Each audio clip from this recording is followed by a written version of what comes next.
So you're thinking about buying a new boat or maybe a used boat, but you're a first-time boat buyer, and it's a big wide water out there that you're trying to figure out what is the best thing for you. Here are a couple tips that I want to give you.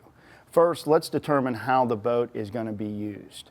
Are we going to use it to fish? Are we going to use it for a social event? Are we going to just cocktail cruise? We're going to go to the sandbars. Are we looking at it as a way to bring the family together where cell phones have to be put away because cell phones and water don't work?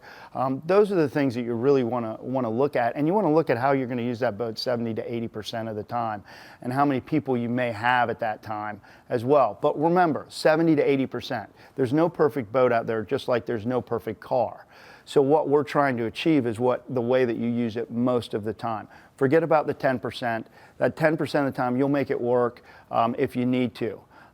So when that's considered, you need to remember one thing for the boat. You're buying an experience, and the boat is just the tool, and you're trying to pick the best tool for that experience.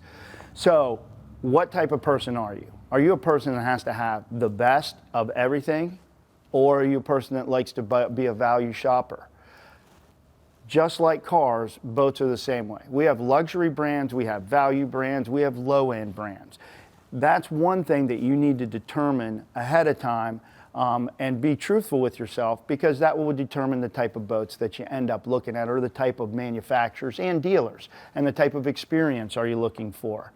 And that gets you one step closer to picking out the right boat and the right dealer. The other thing is, how am I going to store the boat? You know, if you live on the water, that's obvious. You're going to put it on a lift, or you're going to keep it at your dock. Maybe you're going to keep it at a dry stack or a marina if you're lucky enough to have one of those in your area. Or maybe you're going to keep it on a trailer. Does your HOA allow it to stay on a trailer in your driveway, or does it have to be put into a lot? And is there room in that lot?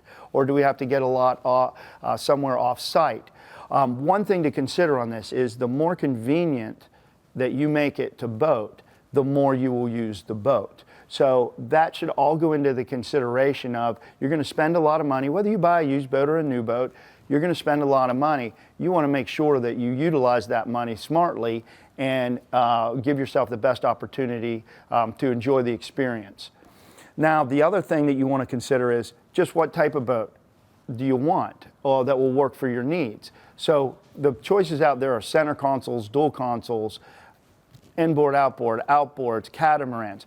We have another video for that will go through all the differences there that should hopefully make you feel a lot more comfortable about which boat works for you. The other thing that we want to do is research on the manufacturer and your dealer.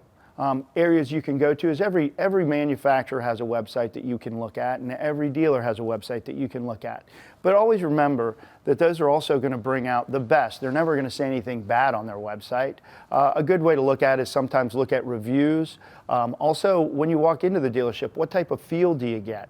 Does it feel like a happy place? Are the employees happy?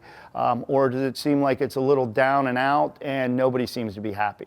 Those are all signals that'll tell you maybe about what type of dealership that you're at. And remember this, when you buy a boat and you get that dealer and that manufacturer, and so it's a marriage, and you want to make that marriage for better, not for worse.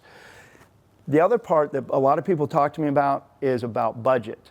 So everybody comes in with an idea, because money obviously isn't infinite, but they'll decide on which way. Sometimes they want to decide on price, but they're financing a boat. Well, really, when you're financing a boat, what you really need to determine on your budget is what type of payment works for you per month. Where you're paying cash, then price really becomes everything. And that's something that you really need to consider. And financing a boat is not the same as financing a car. And we have a finance video, and we'll go over the details and the differences at that time. Once you've gotten to this point, and today, more so than 10 years ago, you can get a lot of information on the internet. And you can see a lot of pretty pictures. You know, you're typically not going to see a bad picture. But the problem with pictures, if you're like me, is I can't see that dimensionally. I don't know what that feels like. So we're eventually going to have to visit a dealership. And when you walk into the dealership, as we talked about earlier, you want to see how that feel is. How's the person that you're talking to as a salesperson? Does he seem to be honest? Are they offering a test ride? Are they explaining everything?